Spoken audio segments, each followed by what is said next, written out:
हाँ, तो good morning students. तो नेक्स्ट ट्रिग्नोमेट्रिक एक्सरसाइज 3.3 के बचे हुए क्वेश्चन जो है वो आज ट्राई करेंगे हम।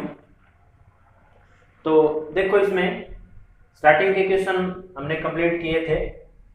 तो नेक्स्ट में ये देखो, secant square plus cosecant square को हमें शो करना है कि always greater than equal to 4, या तो ये 4 के इक्वल या 4 से ग्रेटर ही रहेगा, 4 से कम कभी नहीं रहेगी इसकी वैल्यू, ये हमें शो करना है। तो secant square plus cosecant square, तो देखो इनकी आइडेंटिटीज हम यूज करेंगे। सीकेंट स्क्वायर को हम यूज लिख सकते हैं, सीकेंट स्क्वायर x को 1 प्लस tan स्क्वायर x, ठीक है। ये टेकिंग लेफ्ट हैंड साइड, ये साइड हम लेके चल रहे हैं, इस साइड को ग्रेटर देन इक्वल टू 4 हमें प्रूव करना है। तो सीकेंट स्क्वायर को लिख सकते हैं हम 1 plus tan square x, similarly cosecant square is 1 plus cot square x, ठीक है, ऐसा लिखा जा सकता है इसको। तो अब अगर ये ब्रैकेट ओपन करेंगे तो 1 प्लस 1 2, और ये मिला में tan square x plus cot square x, ठीक है। तो 2 plus tan square x plus cot square x। अब tan square x plus cot square x को भी हम आइडेंटिटी में कन्वर्ट कर सकते हैं। देखो इसके ऐसे लिखा जा सकता है, इक्वल टू, इसको मैं यूं लिख सकता हूं tan x minus cot x का होल स्क्वायर, ठीक है। तो tan x minus cot x का होल स्क्वायर, इसको लिखा है मैंने इस टर्म को। तो देखो क्या रहेगा ओवरऑल हमारे पास, अगर इसका स्क्वायर खोलें तो वापस हमें यही मिलना चाहिए। तो इसका अगर स्क्वायर खोलेंगे तो a square plus b square और माइनस 2ab आएगा, ठीक है। इसका अगर ब्रैकेट ओपन करें, स्क्वायर ओपन करें, तो माइनस 2ab यानी 2 tan x cot x ये मिलेगा हमें। तो उसको बैलेंस करने के लिए हमें यहाँ क्या लगाना पड़ेगा, 2ab प्लस का लगाना पड़ेगा, यानी 2 tan x cot x हमें प्लस का ऐड करना पड़ेगा। अब अगर इसको सोल्व करते हैं, a square plus b square minus 2ab, तो उसको बैलेंस करने के लिए प्लस 2ab है, और हमारे पास tan square plus cot square ही बचेगा, ठीक है। इसकी वैल्यू है ये, इसको ऐसे लिखा जा सकता है। ये ब्रैकेट आप ये स्क्वायर ओपन करके देखें, वापिस हम रिजल्ट जो है यही मिलेगा कि tan square plus cot square, ये जो है ये tan square plus cot square ही, ठीक है। तो देखो अब यहाँ ये जो है 2 tan x into cot x, इसको कन्वर्ट करते हैं। तो या तो cot को 1/tan लिखें, या tan को 1/cot लिखें, या tan को sin by cos और cot को cos by sin में कन्वर्ट करके हम इनको कैंसिल आउट कर सकते हैं। यानी tan और cot की जो प्रोडक्ट रहेगी वो 1 के इक्वल रहेगी, tan x into cot x equal to 1। तो ओवरऑल हमें ये मिलेगा 2 plus tan x minus cot x का होल स्क्वायर, और यहाँ बचेगा 2। तो 2 प्लस 2 इज 4, यानी 4 plus tan x minus cot x का होल स्क्वायर, ठीक है। तो ये 4 प्लस किसी नंबर का होल स्क्वायर है, whole square is always positive, तो इसकी मिनिमम वैल्यू अगर आएगी तो वो 0 आ सकती है, ठीक है। बाकी जो वैल्यूज आनी है इसकी वो ग्रेटर देन इक्वल टू 0 ही रहेगा ये, ठीक है। तो ओवरऑल ये जो सारा नंबर है ये 4 प्लस समथिंग पॉजिटिव नंबर है, ठीक है। तो ओवरऑल जो वैल्यू रहेगी वो हम ये कह सकते हैं ग्रेटर देन इक्वल टू 4 रहेगी, ठीक है। ये हमें प्रूव करना था कि secant square plus cosecant square की जो वैल्यू है वो ग्रेटर देन इक्वल टू 4 रहेगी।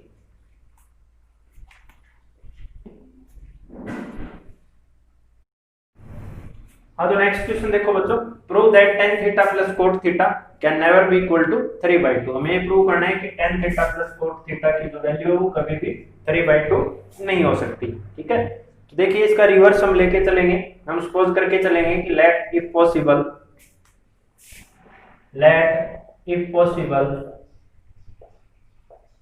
tan theta plus cot theta equal to 3/2, ठीक है। इसके इक्वल लेके चलेंगे हम, और इस रिजल्ट को रॉन्ग प्रूव कर देंगे कि ये 3/2 के इक्वल कभी नहीं हो सकता। तो tan theta plus cot theta equal to हम 3/2 लेके चले हैं, ठीक है। अब cot को लिखा जा सकता है 1/tan, तो tan theta plus 1/tan theta किसके इक्वल, 3/2 के इक्वल। यहाँ से tan थीटा एलसीएम, तो ये रहेगा tan square theta plus 1 equal to 3/2, और जो एलसीएम लिया वो tan थीटा इधर मल्टीप्लाई, 2 की इधर मल्टीप्लाई, ठीक है, ये रहेगा हमारा 2 tan स्क्वायर थीटा प्लस 2। तो ओवरऑल जो मिलेगा वो मिलेगा 2 tan square theta minus 3 tan theta plus 2 equal to 0।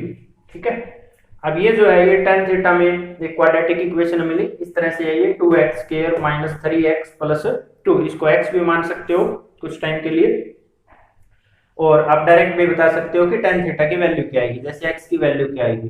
तो हम फैक्टराइजेशन मेथड ट्राई करके देखते हैं। तो मल्टीप्लाई करें तो 4, ऐड करें तो -3। ठीक है, मल्टीप्लाई 4 ऐड करें तो -3। अगर इस तरह के फैक्टर नहीं मिलते तो हम डिस्क्रिमिनेंट वाला फार्मूला लगाते हैं कि x is equal to -b plus minus √d divided by 2a। ठीक है, डिस्क्रिमिनेंट का जो फार्मूला है x equal to -b plus minus √b square minus 4ac divided by 2a। ठीक है, इस फार्मूले से हम वैल्यू निकाल रहे हैं।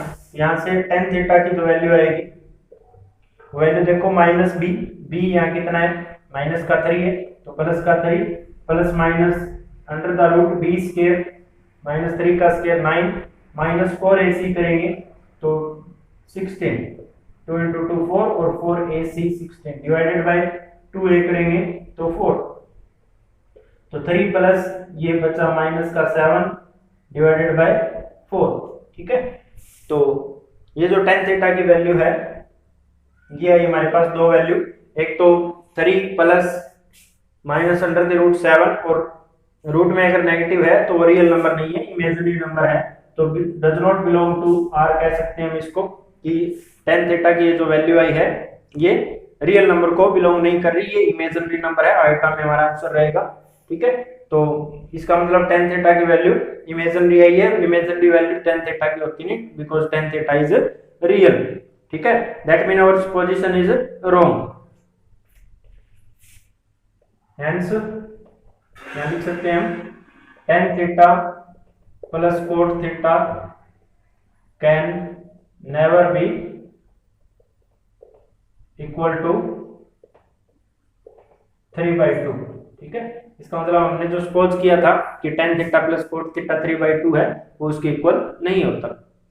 इस एक्सरसाइज में कुछ एक वैल्यू आप और ध्यान रखें, जैसे tan थीटा की जो वैल्यूज आएंगी वो कोई भी एंगल आप पुट करें वो सारी रियल वैल्यूज आएंगी। ठीक है, sin थीटा और cos थीटा की जो वैल्यू है वो -1 और +1 के बीच में लाई करेगी। sin थीटा और cos थीटा की जो वैल्यू है, आप जो मर्जी एंगल इसमें पुट करें तो sin थीटा की वैल्यू -1 और +1 के बीच में रहेगी। ठीक है, और cos थीटा की वैल्यू भी इसी तरह से -1 से +1 के बीच में रहेगी। ठीक है, तो इन वैल्यूज का भी आप ध्यान रखें कि cos थीटा की कभी भी वैल्यू सपोज करो 3/2 लिखी हुई है या -2 लिखी हुई है तो वो वैल्यू हम ये कहेंगे कि ऐसा पॉसिबल नहीं है। sin और cos की वैल्यू जो हमेशा है -1 से +1 के बीच में रहती है। कभी भी sin और cos का आप ग्राफ बना के देखें, ग्राफ से बिल्कुल क्लियर रहेगा ये कि sin और cos की वैल्यू -1 से +1 के बीच में रहेगी। ठीक है, तो जब भी जैसे सपोज करो sin का अगर हम ग्राफ बना के देखें तो sin 0 0, sin 91 रहेगा। ठीक है, sin 180 फिर से 0 होगा, sin 270 -1। ठीक है, sin 360 फिर +1। तो कुल मिला के इस तरह का लगभग इस टाइप का ग्राफ हमारा चलता रहेगा, इसमें साइन का इस तरह से पीरियोडिक फंक्शन है चलता रहेगा। ठीक है, तो यहां से जो वैल्यू जो आएगी वो ग्राफ इससे ऊपर नहीं जाएगा कभी भी, इन -1 से +1 के बीच में ही ये ग्राफ जो है रन करता रहेगा इस तरह से। ठीक है, -1 से +1, इसी तरह cos का ग्राफ यहाँ से स्टार्ट होगा और -1 से +1 के बीच में ऐसे वेरी करता रहेगा। तो दैट मीन इनकी जो वैल्यूज हैं sin थीटा और cos थीटा की वो -1 से +1 के बीच में रहेगी। कभी भी इनकी वैल्यू 2 है, 3 है, 4 है तो वो कहेंगे ऐसा पॉसिबल नहीं है। दूसरा, sin और cos की वैल्यू -1 से +1 के बीच में लाई करती है, तो इनके जो रिवर्स है हमारे पास कोसिकेंट और सीकेंट वो कभी भी -1 और +1 के बीच में नहीं होंगे, वो इनके दाएं बाएं रहेंगे। ठीक है, -1 से +1 के लेफ्ट राइट रहेंगे वो, ये वैल्यूज उनकी कभी नहीं आएगी। ठीक है, तो वो -1 से +1 के बीच में नहीं होंगे, इनके रिवर्स हैं तो, और ये हमेशा -1 से +1 के बीच में रहेंगे। ठीक है, तो ये थोड़ा सा ट्रिग्नोमेट्रिक फंक्शंस की वैल्यू के बारे में थोड़ा जरूर देखें आप कि tan थीटा है, cot थीटा है, secant थीटा है, cosecant थीटा है, थोड़ा जनरल से आपको पता होना चाहिए कि इनकी वैल्यू कहां से कहां तक लाई करती है।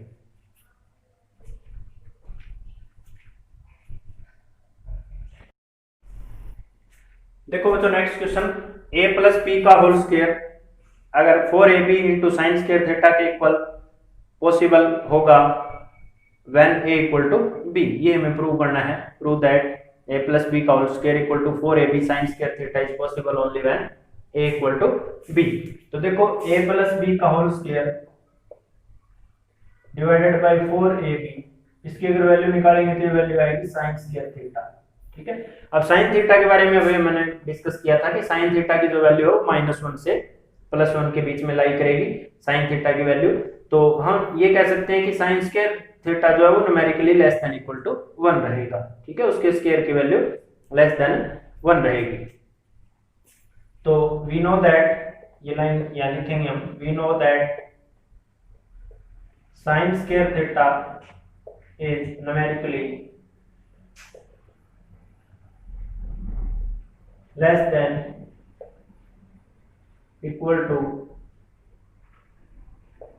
1। ठीक है, तो साइन स्क्वायर थीटा अगर लेस देन इक्वल टू 1 है तो साइन स्क्वायर थीटा की वैल्यू है, ये वैल्यू भी क्या रहेगी, लेस देन इक्वल टू 1। ठीक है, और 4ab को उधर मल्टीप्लाई करें तो a प्लस बी का whole square less than equal to क्या रहेगा, 4ab। ठीक है, और 4ab को इधर लेके आए तो हमें मिलेगा a प्लस बी का whole square minus 4ab less than equal to 0।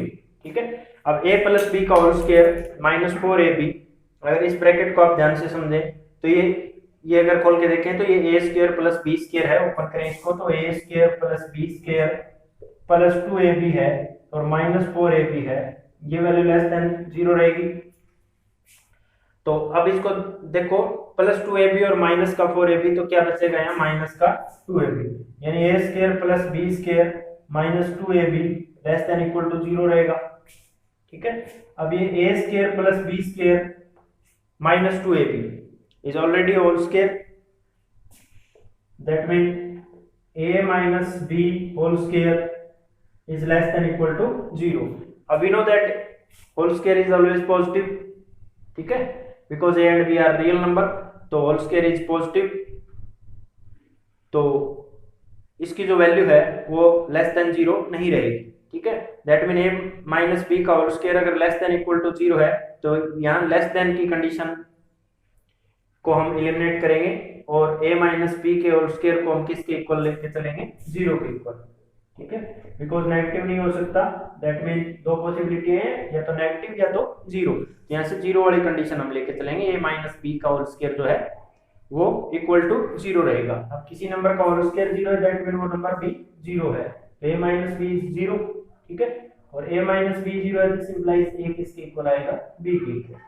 ठीक है, ये हमें प्रूव करना था, तो कि a इक्वल टू b रहेगा। तो एक्सरसाइज में ये जो लास्ट की क्वेश्चन है, ठीक है, इनको आप ध्यान से सोल्व करें, थोड़ा इनकी रेंज के बारे में पढ़ें कि sine theta, cos theta, tan theta की वैल्यू रियल होती है, कहाँ तक होती है। ठीक है।